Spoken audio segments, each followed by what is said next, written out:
It was great. I mean, just that postseason play, you get to come back home. I think my family liked it a lot more because it was only a 20-minute drive as opposed to a 3-hour drive. So I had a big family, group that always came, and you just never knew what was going to happen. I mean, I remember my sophomore year like it was yesterday. We're down to SIU, I think 23 at halftime. We wound up coming back and beating them, and I mean, there's just that. Just something about it that was special, and coming back home playing at home was great, and it's just special, fun time of year. And you got to see that. I've been to a couple since I've left, and I think it goes to show you how people travel to it. Now it's great, St. Louis, and that's why one of the reasons why I chose the Valley was, you're 3-4 hours from every place except Creighton, a couple of those places, but so people can get here, and you see 2-3 sections of gold and black for Wichita or Creighton and whatnot. So it was great. It was a heck of a time. Phenomenal. I mean, first and foremost, I'm a Missouri State fan, but after that, I'm a Valley fan. And anytime a Valley team can make noise and do what they're doing, I mean, it's remarkable. And I had the chance to play against Coach Marshall when he coached at Winthrop. They came to Missouri State and they beat us at home my senior year. Very well coached team, and he gets his guys to play hard. I mean, really hard. So what he's done with Wichita has been no short of spectacular.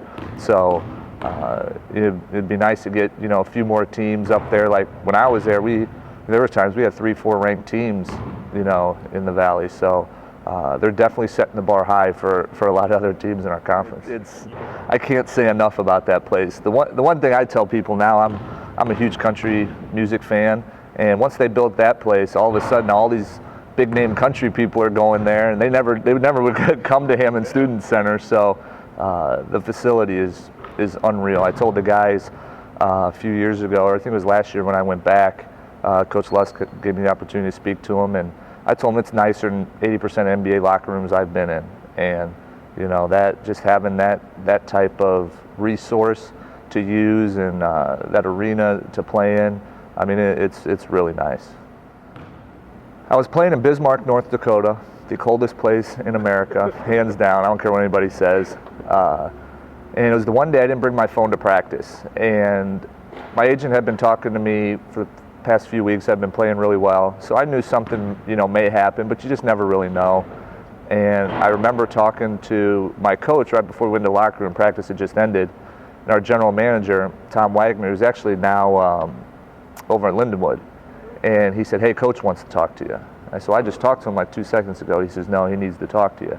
And when I turned the corner out, I saw him on the phone, and then it kind of just started to turn, like, maybe, is this it? And he handed me the phone, and he told me it was my agent. So I was just kind of bracing, and he told me that he just said, "Pack your bags, you're going to Miami."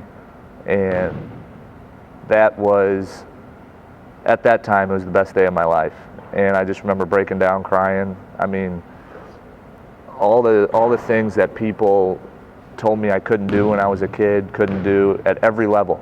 They told me when I got there, I wasn't going to do this, I wasn't going to do that, and I would always flat out tell them they were wrong. And when I called my family and told them, I remember calling my dad first, and I mean, it was emotional, it really was. And I played in 129 college games. I had 6 to 8 people at 115 of them. So my family traveled. So once they got the word of this, it's 1 o'clock on a Thursday in Bismarck, North Dakota when I get the call. I had 8 people that following night in Miami. And so I think they drove to Kansas City, flew from Kansas City to Orlando, and then drove from Orlando to Miami just because how the flights were working and everything. And it was spring break time, so getting to Miami is, tickets are going to be expensive. But, excuse me, it was just special. There's no other way to describe it. Who's on that team when you get to Miami? When I got to Miami, it was Jason Williams, Dwayne Wade, Sean Marion, Alonzo Mourning. I mean, big name guys. I grew up watching Jason Williams when he was in Sacramento, and I mean, walking into that locker room, and I mean, I'm used to seeing them on TV, and now here they are. You're putting your jersey on next to them, and you're going through layups with them and everything like that. It was great checking on my first game and hitting my first shot in the corner. I remember looking up, seeing my whole family cheering. I don't think too many other people knew what the heck was going on, why there was about 8 people going crazy. But it was great. It was really, you know, once in a lifetime, you know, experience for sure. I mean, I've got to go to Paris, Rome, Istanbul. I mean, all the best places in Europe. Got to go to China, experience that. When I played in Ukraine, I went there because we played in EuroLeague. So we got to go play the top 24 teams in Europe. I got to live in Madrid when I played in Spain. I mean, just stuff I never would have done. I just wouldn't have unless it was for basketball. And, you know, everybody, I always say to look at my wife's Facebook page and they see the highlight reel of everything we do.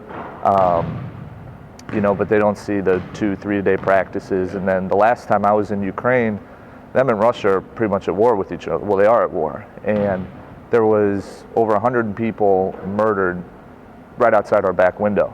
And I'm on the road. I got my wife, and we only had 2 kids at the time, and she's literally sitting in the middle of our apartment because we were getting notified from our government saying stay away from the windows from bullets, bombs, all that kind of stuff.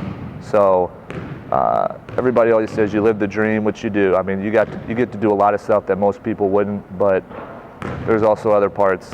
Now that's more the extreme, going through a war, but it puts things in perspective. Like growing up, I always thought basketball was end all, and that's all there was. And having kids, and my oldest daughter spending 6 weeks in ICU when she was first born. I mean, there's different things where you grow up and you realize what's really important. And now it was good to go through because you learn a lot from it, but at the time it's pretty hectic. High school basketball. You know, it's interesting because I'm pulling stuff from everywhere that I've been.